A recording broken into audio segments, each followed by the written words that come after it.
Literatura entre el Renacimiento y el siglo XX. La literatura británica es muy importante.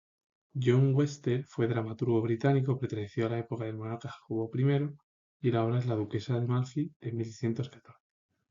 Ben Jonson fue dramaturgo, poeta y actor británico. Perteneció al Renacimiento, leía mucho y tenía un apetito aparentemente insaciable por la controversia.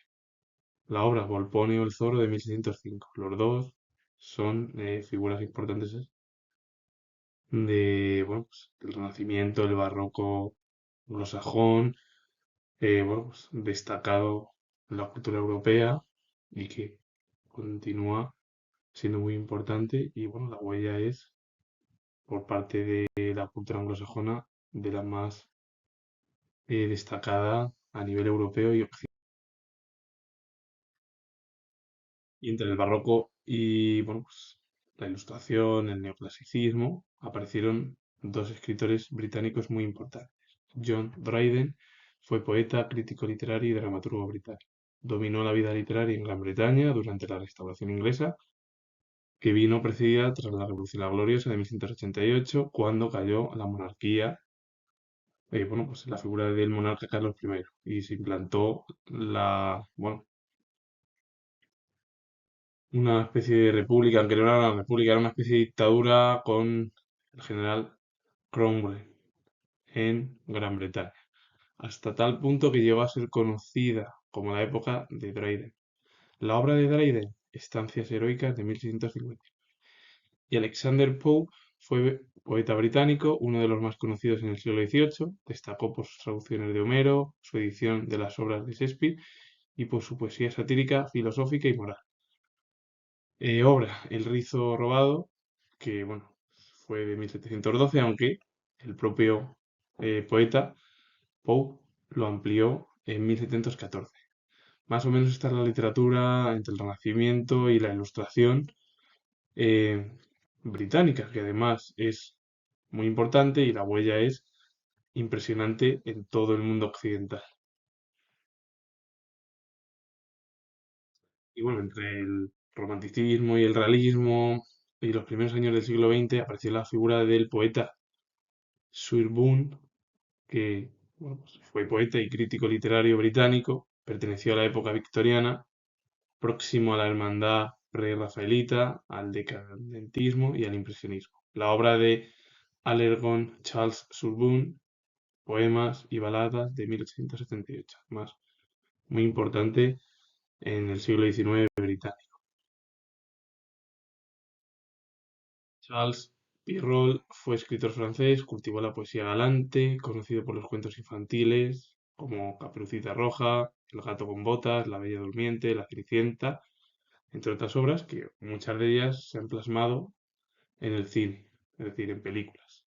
¿Y qué es la poesía galante? Que trata con picardía un tema amoroso. Una figura además importante en torno al barroco francés y bueno, pues que, como he dicho, las obras que realizó, muchas, se plasmaron o se han plasmado en el cine. Auguste Villers d'Isle-Adam fue escritor francés, perteneció al simbolismo, cuya obra abarcó la poesía, el teatro y la narración.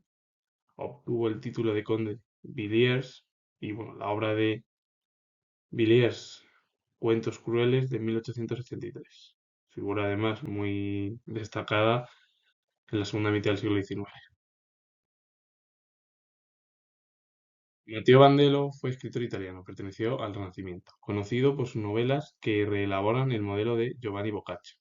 La obra de Bandello, Quattro libri delle novelle, perteneció al Renacimiento, que fue la cuna de la modernidad italiana. A partir de ahí, en el siglo XVIII la situación cambió y bueno, la Ilustración, el siglo de las luces, nació en Francia y se extendió por el resto de Europa. Bueno, pues el Renacimiento, la modernidad, que fue el Renacimiento, comenzó en Italia y de ahí se extendió a todo el continente europeo.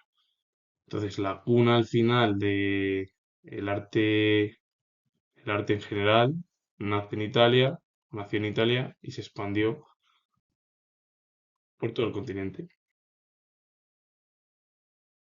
Maurice Maeterlinck fue dramaturgo y ensayista belga, perteneció al simbolismo y la obra es Serres Chaudés de 1889. Maeterlinck es muy importante en Bélgica, también en el centro de Europa, no tanto como el resto que he nombrado, pero dejó un legado dentro del simbolismo y bueno, mucho más reciente porque perteneció a entre dos siglos, el siglo XIX y el siglo XX.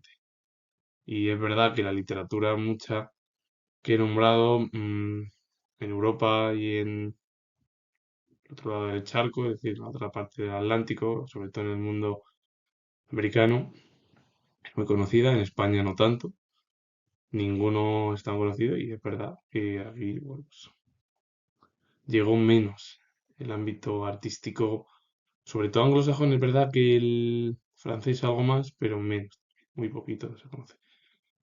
Así que con ello finalizo. Comento que soy historiador y si os ha gustado este vídeo relacionado con la literatura del Renacimiento hasta el siglo XX, darle a like, suscribiros y comentar. Lo vuelvo a repetir, soy historiador. Os mando saludos. Adiós.